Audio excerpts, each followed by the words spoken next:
আলোর গতির চেয়ে দ্রুত গতির কোনো বস্তু এখনো পৃথিবীতে আবিষ্কৃত হয়নি।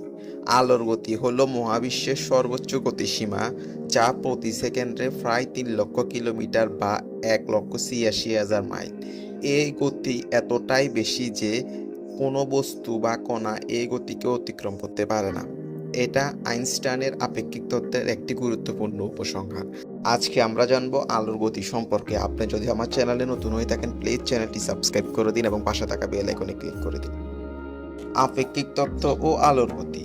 আলবার্ট আইনস্টাইন আপেক্ষিক তত্ত্ব অনুযায়ী কোনো বস্তু আলোর গতি অতিক্রম করতে চাইলে তার ভর অসীম হয়ে যাবে এবং এতে অসীম শক্তির প্রয়োজন হবে, যা বাস্তবে সম্ভব নয়। আলোর গতি অতিক্রম করার জন্য যে পরিমাণ শক্তির প্রয়োজন তা বর্তমানে আমাদের কাছে নেই এবং এর প্রয়োগে কোনো প্রক্রিয়াও আমরা আবিষ্কার করতে পারিনি। Time dilation.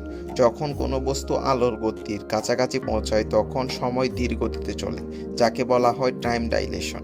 এই কারণে আলোর গতি সমান বা তার চেয়ে বেশি গতিতে চলার জন্য আমাদের শারীরিক ও প্রাকৃতিক সীমাবদ্ধতা রয়েছে।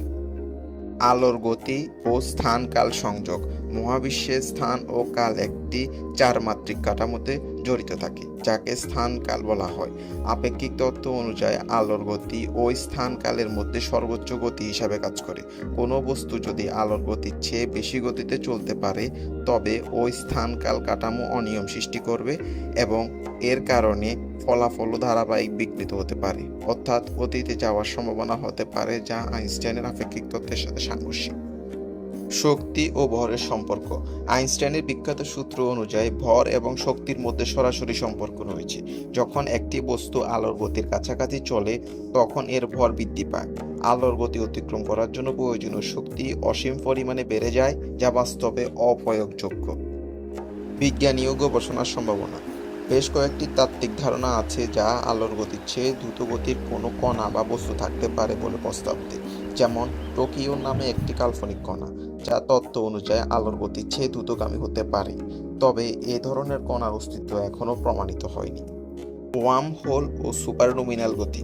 কিছু বৈজ্ঞানিক ওয়ার্ম হোল বা স্থান-কাল ফিল্ডিং এর ধারণা নিয়ে গবেষণা করেছেন, যা মহাবিশ্বে স্থানান্তরের জন্য সংক্ষিপ্ত পথ হিসাবে কাজ করতে পারে। তবে এসব ধারণা এখনও পরীক্ষামূলক পর্যায়ে রয়েছে, এখনও বাস্তবে প্রমাণিত হয়নি। এই কারণে আলোর গতির চেয়ে দ্রুত কোনো বস্তুর সন্ধান এখনও পায়নি এবং এর জন্য প্রয়োজনীয় তাত্ত্বিক ও প্রায়োগিক গবেষণা অব্যাহত রয়েছে।